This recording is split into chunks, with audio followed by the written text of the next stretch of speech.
Hello everyone. तर कसे आहात सगळे? दीपास टेस्टी डिलाईटमध्ये तुम्हा सर्वांचं खूप खूप स्वागत आहे. तर आज अगदी गावरान खेकड्यांचा बेत बनवलेला आहे आणि तोही चुलीवर. तर मी गेली होती गावाकडे आणि छान फ्रेश अशा खेकड्या भेटल्या होत्या. तर खेकड्यांचीच रेसिपी आज मी तुमच्यासोबत शेअर करते आहे. तर मी चुलीवर एक कढई गरम करत ठेवली, त्यामध्ये थोडंसं तेल घातलं.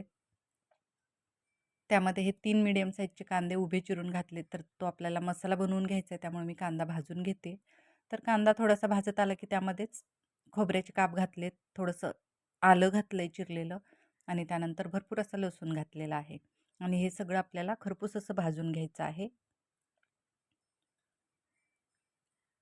तर आता ते मी एक 5 मिनिट सगळं परतवून खरपूस असं भाजून घेतलं आहे. ते एका प्लेटमध्ये काढून घेतलं आहे. नंतर ते आपल्याला थंड करायचे आणि त्यामध्ये कोथिंबीर घेऊन त्याचं वाटण बनवायचे. तर इकडे खेकड्या पण साफ करून झालेले आहेत.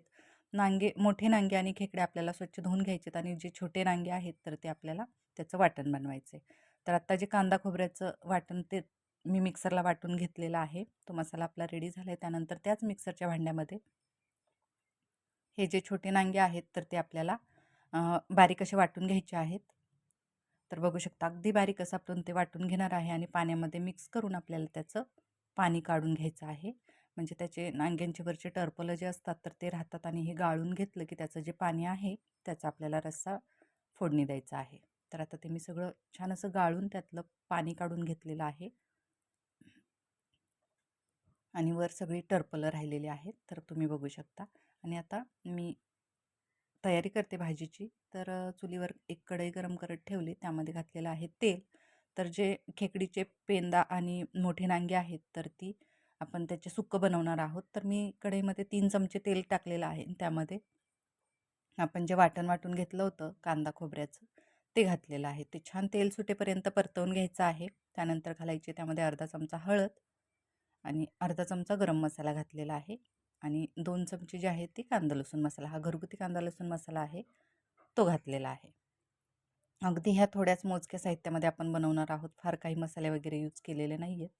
आणि आता हे सगळे मसाले आपण तेलावर परतवून घेणार आहोत. छान त्याला तेल सुटलं की नंतर आपण त्यामध्ये खेकड्याचे पेंदे आणि मोठे मोठे नांगे घालून घेणार आहोत.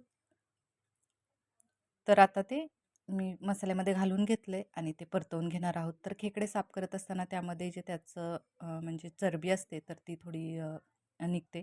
तर ती साईडला काढली होती, तर ती मी 2 चमचे घातली. तर आपण सुक्यामध्ये थोडी आणि पातळमध्ये थोडी घालणार आहोत.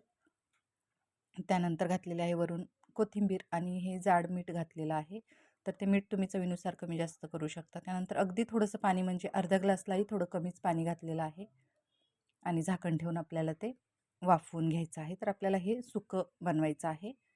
तर एक 5 मिनटं मी त्यावर झाकण ठेवून वाफ देऊन घेतली आणि 5 मिनटानंतर मी तुम्हाला दाखवते.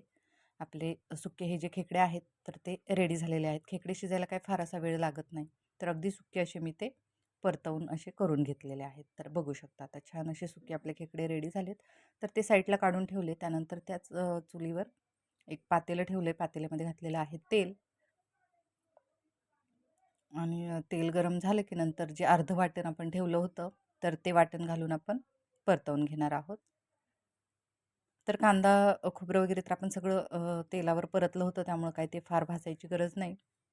त्यानंतर घातलेला आहे अर्धा चमचा हळद, अर्धा चमचा गरम मसाला पावडर आणि 2 चमचे कांदा लसूण मसाला. सेम आपण सुक्या भाजीला जसं घातलं तसंच पातळ रस्सा बनवणार आहोत त्याला घातलेला आहे आणि एवढंच मसाला आपण काय तो परतवून घेतला आहे. त्यानंतर पातळ रश्श्यासाठी म्हणून मीठ घातलेलं आहे.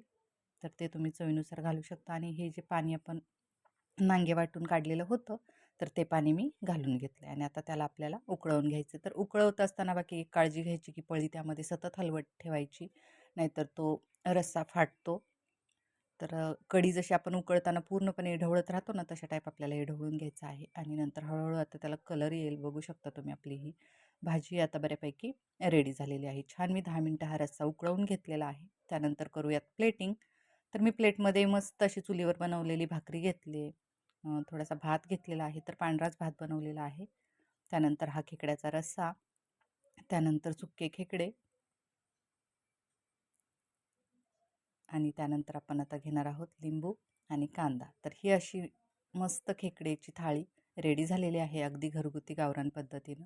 तर मी बनवलेली ही खेकड्याची रेसिपी तुम्हाला कशी वाटली ते मला नक्की सांगा. तसेच आपल्या चॅनलला कनेक्टेड राहा. लाईक, शेअर, सबस्क्राईब करा.